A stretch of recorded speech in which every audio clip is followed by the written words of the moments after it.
بادمجون رو تبدیل به یه شام خوشمزه کن. قول میدم بره تو لیست محبوب ترین غذاهات. با اکوکوک همراه باشید. 2 عدد بادمجان رو به صورت یکی در میان پوست بگیرید.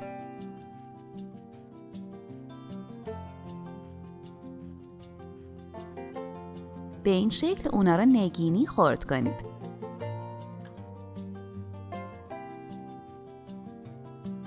داخل تابه مقداری روغن بریزید. بادمجان ها رو اضافه کنید و کمی تفت بدید.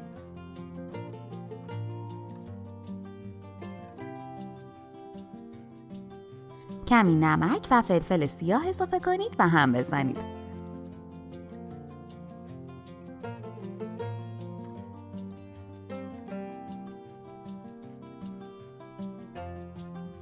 بادمجان ها را از تابه خارج کنید.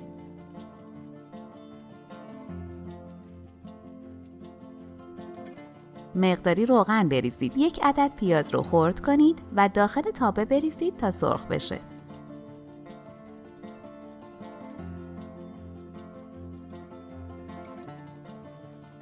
نصف 1 فلفل دلمه قرمز رو خرد کنید و با پیازها کمی تفت بدید.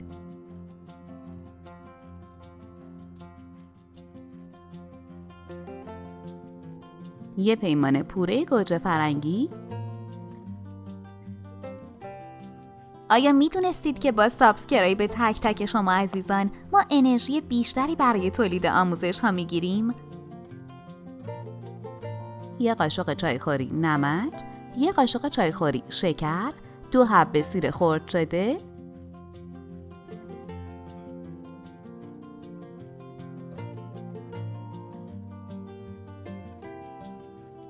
1 لیوان آب. مخلوط کنید و درش رو بذارید تا بجوشه.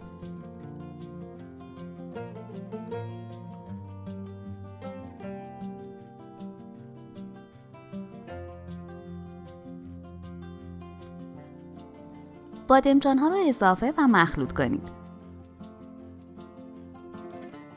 اگه هر روز سر درست کردن غذا کلی فکر میکنی و نمیدونی چی درست کنی، پیشنهاد میکنم کانالمون رو که کلی غذاهای فوری و جدید که همگی با مواد در دسترس و ساده درست میشه رو داشته باشی که مطمئنم خیلی به کارت میاد.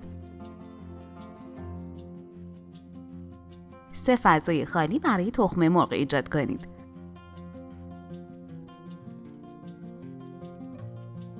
تخم مرغ رو اضافه کنید.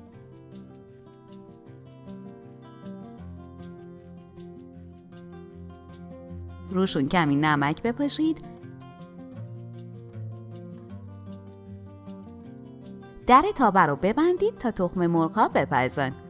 در صورت دلخواه میتونید مقداری پنیر پیتزا هم اضافه کنید. درش رو ببندید تا پنیرها ذوب بشن.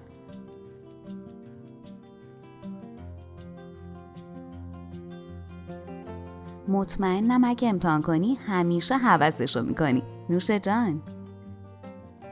لطفاً برای حمایت از ما لایک و سابسکرایب رو فراموش نکنید.